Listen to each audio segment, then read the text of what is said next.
Hey folks, welcome back to Patriot Secret. Imagine this. Just when you thought the transatlantic alliance was rock solid, one of Europe's rising leaders basically admits that the old partnership is crumbling. And America under Trump is forcing everyone to wake up and defend their own interests. That's the kind of shift we're seeing right now. A realignment that's been building for years, but it's hitting home hard today. And for us here in America, this isn't some distant drama. It directly impacts our security, our economy, and how much influence we still have on the world stage. Let's break it all down, starting with U.S. foreign policy. The big story is the fallout from the new national security strategy released earlier this month. It's putting the Western Hemisphere front and center, reviving the Monroe Doctrine vibe to push back on foreign influence in our backyard. Trump's team is clear. The Middle East isn't the endless headache it used to be, so we're pivoting resources. But Europe's getting called out hard. Leaders there are being told to step up on defense because America isn't going to carry the load forever. Friedrich Merz, the German opposition leader, who's likely headed for the chancellery, echoed this, saying Europe has to prepare for fundamental changes in transatlantic ties. Russian commentators are loving it, calling it recognition of a massive geopolitical shift away from U.S. dominance. For Americans, this matters because if Europe keeps dragging its feet on spending, remember, most NATO allies still aren't hitting 2%, we could end up footing more of the bill for global stability, or worse, facing threats alone. On the global economy front, things feel uneasy. Oil markets are volatile.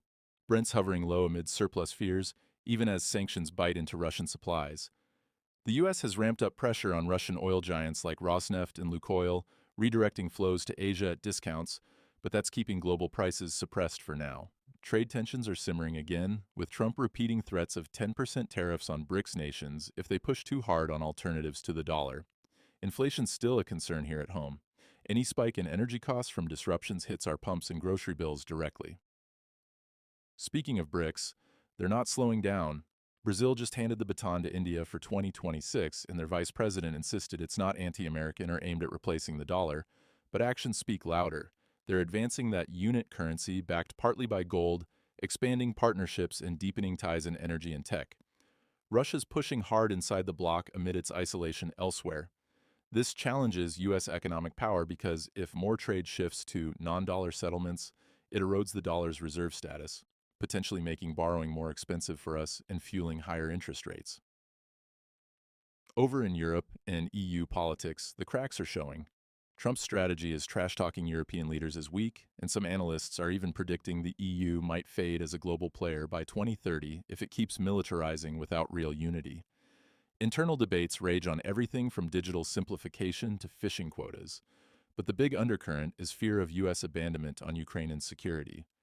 For Americans, a fractured Europe means less reliable partners against common threats like Russia or China, and that could pull us back into messes we'd rather avoid. Middle East updates.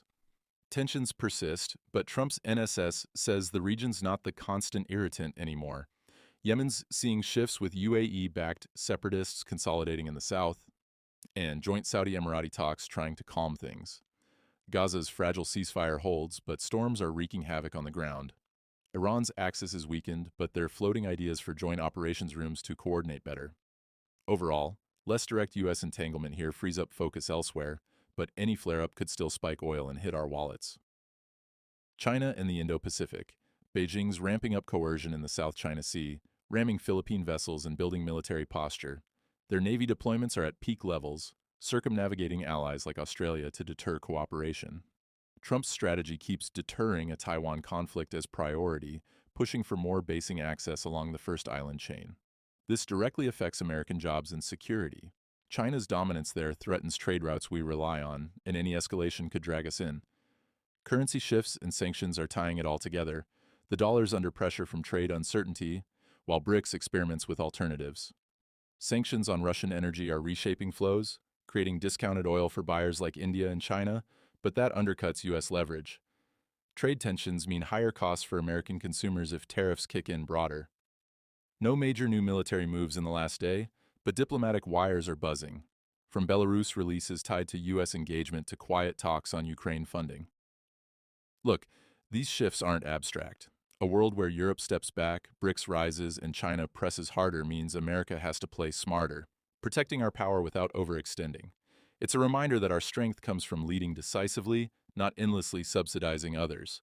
We're at a crossroads, and how we navigate it will shape our prosperity and security for decades. Stay vigilant, folks. The game's changing fast. Thanks for tuning in. See you tomorrow.